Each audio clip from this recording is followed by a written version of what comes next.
Ils m'ont organisé l'avenue des Fédérés de partout grâce à leur club. Et Madame Roland, elle prépare la République, carrément, avec ses amis Barbaroux et Servan. Et Barbaroux, qui est un député originaire de Marseille, il écrit à son ami le maire de Marseille pour lui demander qu'il envoie 600 hommes qui sachent mourir et des canons. 600 hommes qui sachent mourir et des canons. Qu'est-ce qu'on prépare, à votre avis? La démocratie. Dont acte. La marche des Marseillais commence le 5 juillet avec des hommes de Toulon, de Nîmes, de Montpellier, d'Avignon et de quelques autres villes. Et ces braves fédérés arrivent en chantant une certaine chanson, écrite ailleurs, qu'on va appeler la Marseillaise. Or, qui sont ces Marseillais?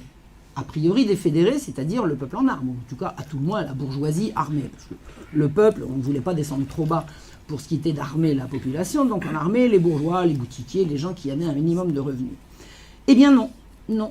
Les Marseillais qui arrivent, ce n'est pas ce peuple-là, parce que Marseille est le lieu, en fait, Marseille est un port, hein, c'est pas un scoop, mais qu'est-ce que rassemble un port? Eh bien, c'est tous les criminels vomis des prisons de Gênes, du Piémont, de Sicile, de l'Italie, de l'Espagne, de l'archipel et de la barbarie, c'est-à-dire l'Afrique du Nord. Marseille est le lieu de rassemblement de la pègre, c'est pas nouveau, mais ça avait déjà commencé à l'époque.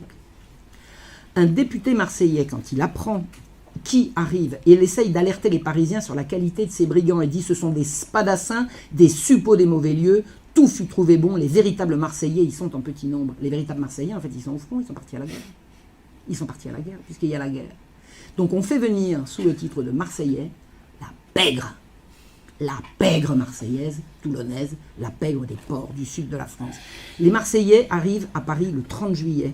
Ils sont régalés par Santerre, toujours le fameux Santerre, et s'en prennent à des gardes nationaux parisiens, et ils tuent un agent de change, c'est-à-dire qu'ils rentrent dans la ville, ils terrorisent les gens, et ils vont tenir Paris en coupe réglée pendant 3 ans. Allons enfants de la patrie, c'est eux. Je ne peux plus chanter la Marseillaise.